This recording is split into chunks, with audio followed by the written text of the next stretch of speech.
Ich bin Julian, ich bin Creative Coder, also ich designe und entwickle alles, was im Internet passiert. Und zusammen mit einer Freundin habe ich die Agentur Pola gegründet, mit der wir Projekte realisieren für Personen und Unternehmen, die einen positiven Impact haben. Ich halte heute einen Vortrag über Payload, also ein Content-Management-System. Es geht aber eigentlich weit darüber hinaus. Also man kann damit im Prinzip alles realisieren, was man möchte. Es ist sozusagen das Backend für das moderne Web. Und es ist eigentlich eine Next.js-App. Es war früher mal Express, jetzt ist es Next.js. Bedeutet aber nicht, dass man jetzt zwangsläufig in dieser Next.js-Welt irgendwie leben muss, damit arbeiten können muss. Man braucht auch gar kein React verstehen. Man kann das auch komplett headless für sein eigenes Projekt nutzen, so wie man möchte. Der größte Vorteil gegenüber anderen Content-Management-Systemen von Payload ist wahrscheinlich, dass es so flexibel ist. Also es geht halt weit über diesen Content-Gedanken hinaus. Ich kann damit im Prinzip alles realisieren und steuern, was ich möchte, ganz unabhängig vom Content. Das Schöne dabei ist, es wird halt immer komplexer, also es kann halt sehr komplex werden, bleibt dabei aber extrem übersichtlich. Also man kann damit sehr, sehr gut arbeiten, auch wenn man ein größeres Team hat. Und das ist halt super, wenn man letztendlich auch skalieren möchte.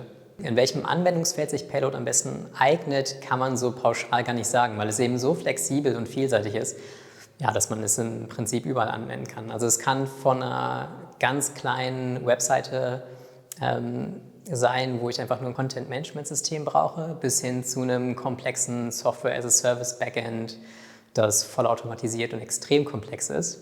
Das könnte man alles darüber abwickeln. Aktuelle Entwicklungen in der Community oder in Payload selbst sind zum Beispiel WebSockets. Das ist ein großes Feature, das von der Community gerade gewotet wurde und das bereits entwickelt wird.